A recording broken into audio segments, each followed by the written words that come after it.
kiyaare dhufee jira. Reefu sagalee dhagamuu dideera. Mee amma jiddumaan gabaabsee yaada isaanii dhaggeeffannee waan jedhuu qabaatellee waan isa mudate kanarraallee waan jedhuu jiraate sagantaa deeggarsaa kennan deebina.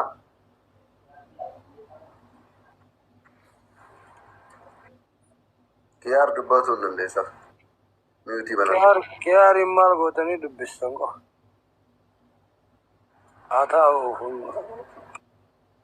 waan jedhuu qabaatee dubbatu.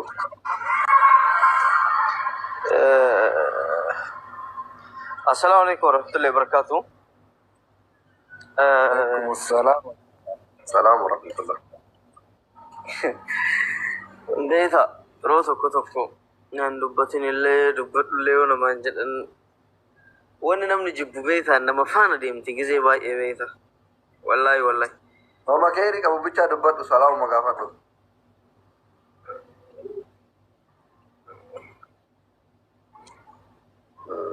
Yaa wama keeri qabu bar.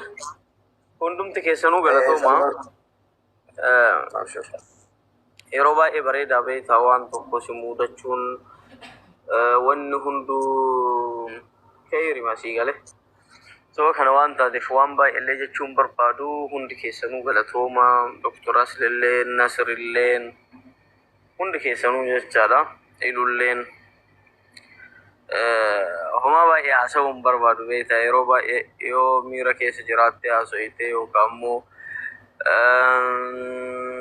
wanni tokko yoo si dhufu beektaa homa si fuuldura jiruuf homa si dirqusan bichaa akka ati haasoftu si godha beektaa yeroo baay'ee waan kana taateefuu tarii waan nama ati gammachiiftu jira tarii waan ati gaddisiistu jira so kana waan taateefuuyyuu waan akkana akkasii hamtulleen keerilleen osoo dubbatamuu baattee bareedduu beektaa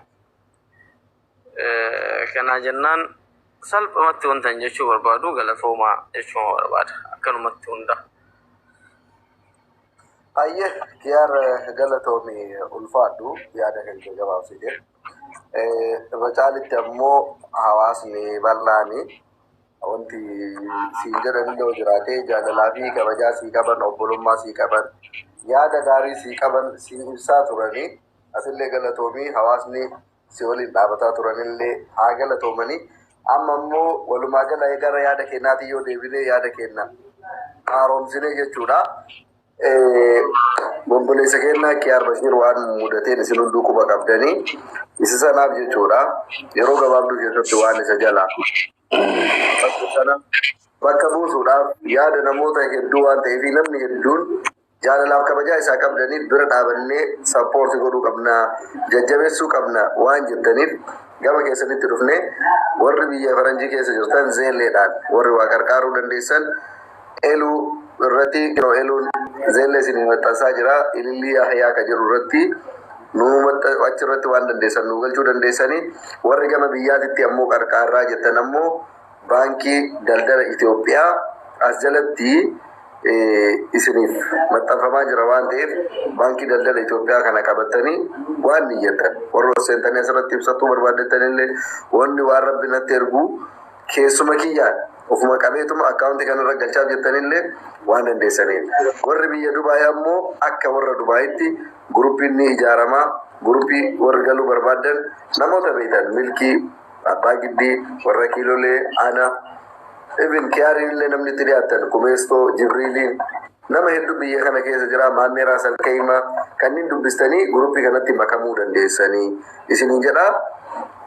Amma garuma hirmaan naatitti deemnaa bakka gastii tokko duwwaa godhee namoota ol galchee waan niyyatan haimanii laayivii shoorti ka'etti obboleettiin teennatoonni mee dubbadhati baradhu.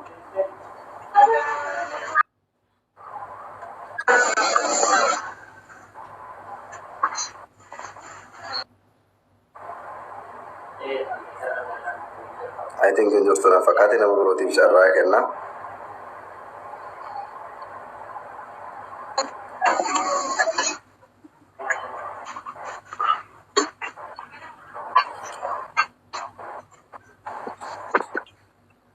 Okay.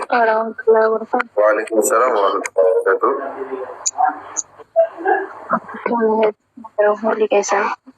Jala tarabih. لسه هي هي باقي دلي بقى ربي نسم باسي دران درسي الدنيا نيجي سجنا ماتي نلفتي لي نقولت لي دران درسي بقى مرة ربي نفسي زي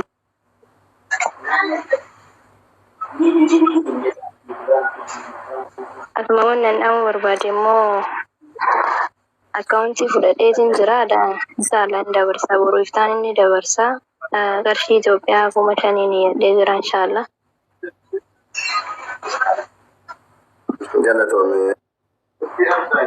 Ay inshaallah garuu isaanii malti jedhee yaadu haa ta'u garuu naga tokko. Sanyi tiga Oromia hingga ulfatu galatun jazakumullahu khairan. Assalamualaikum warahmatullahi wabarakatuh. Waalaikumsalam warahmatullahi Abu Murad. أهلا وسهلا ومرحبا بكم يا شباب. تفضل. أنا أم أرجع نصري قبل سكين خيار بقرب بسباز يجوني بربادا. آمين آمين. ونجروا وما أصابكم من مصيبة فبما كسبت أيديكم ويعفو عن كثير.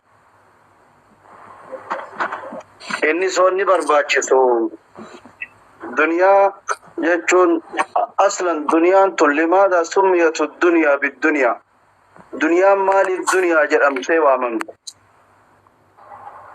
نمني مالي نما جرمي يا مامي نمني إنسي وني جرميف وادقك دنيا تريلي وان جزيتك الدنيا حلوة خضرة جرن دنيا تن يو إجالالا نبرو ني أكان نمت تولتجان يو دوبا أفاني تلي جتشون أفاني كبا نمي أفتجان كاناف أبولي سكينان ميركي سنغاليني دنيا أكما ريف أسلين فأدبته ونكون خيري ويسافتي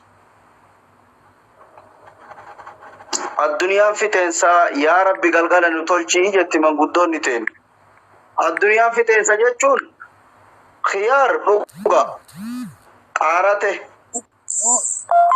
أكامره في سينا إسان دبّرو إسن دبّتني وان تقومي تايو نمني نما دورة دبّته نمني حيو نما دورة دبّته نما جالا دبّي في تجاني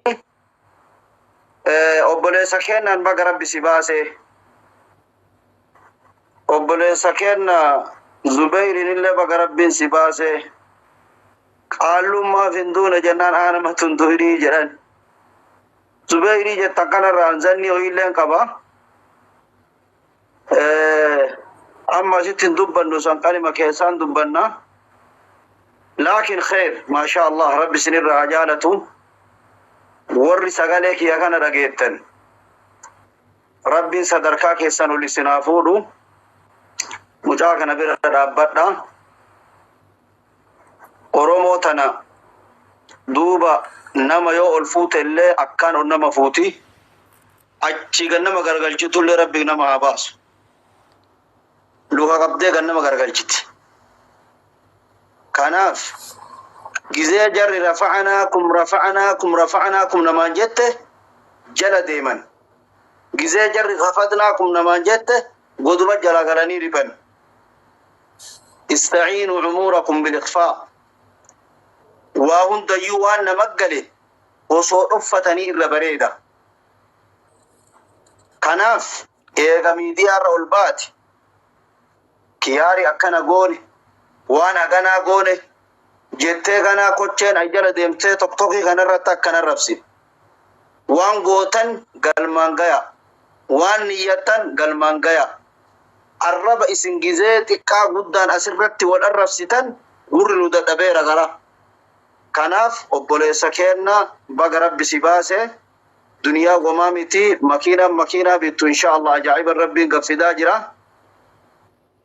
takkatu 200 barreessite jala kanatti sira dogongoraan barreessite moo 200 san billah aleek amma nu galchi dafi 200 Itoophiyaa amma nu barreessiteerti amma dafi nu dhaqqatu kana sirraa barbaan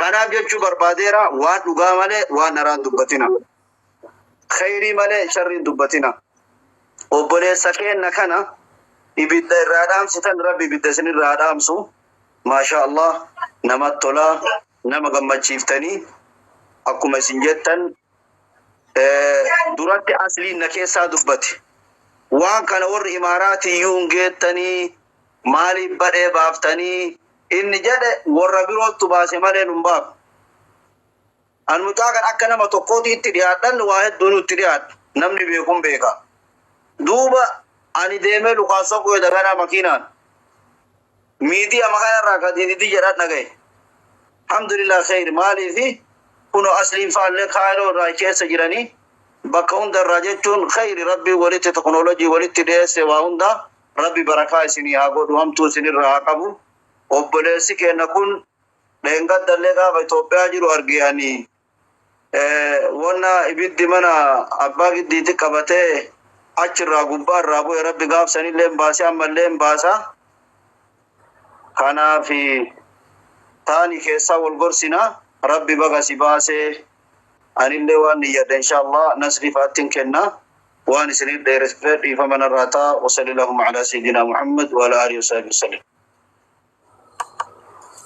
وأيه قالتهم أستاذ الفاضل جزاكم الله خيرا يعني كيسان اللي فرني واري فسنتو تاني ولا دبرتني رالي يا داسلي تي والكبسيستاني نور إماراتي تي مثيل نومو هواسا كرنا كبجاوان كمنوف نمني هدون وان كنا كوتا رادو بدا نمني مجاكنا تلي آنو إسيني نمني سولي انجرو اللي إسيني نمني ميديا رتلي هنجالتني أكومة ورموتي تلي هنجالتني kanaaf eega takka viidiyoon sun waraabamee bahee uummanni argee ibn deeggarsa maallaqaa qofa osoo hin taane yaadaa fi hamileellee namni hamilee isaa eeguu barbaadu abshir isaa jedhu barbaadu yaadallee itti kennatanii carraa nu mijeessaa waan jedhaniif nuti carraa mijeessinee fi akka warra Dubaayitti garuu yeroo jalqaba waan kanatti seenu dubbadhaa seene gaafa Muhammad Aljaziiraa qabamee biyya turullee Dubaayii miidiyaa irratti in dubbanne waan hojjennu keessumaan hojjenne waan ta'eef gaafa kiyaariillee akkasuma ammoo ka kiyaar kun ammoo viidiyoollee waraabamee miidiyaa gubbaa bahee bakka hedduu waan gaheefi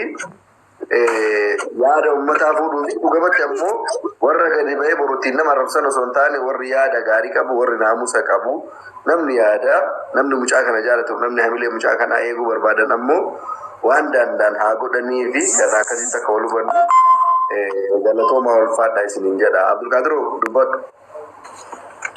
Okay, galatomi Nasri waan deebi'ee fi taasli reefu dubbate sanii fi isin akka nama achi jiruutitti ofii wal gargaaruun teessani malee teenna miti. Keeruun ka Oromoo hundaati ka nama warra Dubaayin keessa jiru qofaaf miti. Warra Dubaayin keessa jiru qofaaf sagalee tayaa hin turre quuqamni inni Oromoof qabu yoo har'a Oromoon hin quuqamin yoo inni itti argite biddaarra isatti qabate kana irraan dhaamsin waan biraa deessi baga rabbi si baase iyyuu argachuu hin dandeenye. An keessan barreessee fi ture fakkeenyaaf gama kiyyaan haa arguu hin arguu inni attenshinii waan biraa keessa waan jiruuf arguu dhabuu danda'a. Garuu gargaaramuu qaba. Keeruun gabbayee har'a na gargaara jedhee hin kadhanne wanni ittiin isaan rabsanis hin jiru. Oromoon yoo namni tokko waa ta'e wal bira dhaabatuun taarra isaan eegaltee miti. Waan dur lafa jirtu kaayoo duraan jirtu jecha. Kanaaf wanni boru isaan arrabsanillee hin jirtu. Keeruun hojjetee argatee ammallee yoo namni illee gargaaruu baate yoo hiree isaa taate deebi'ee hojjetee argatee deeffata waan kana. Fayyaa qaba. Rabbi lubbuu isaa oolche.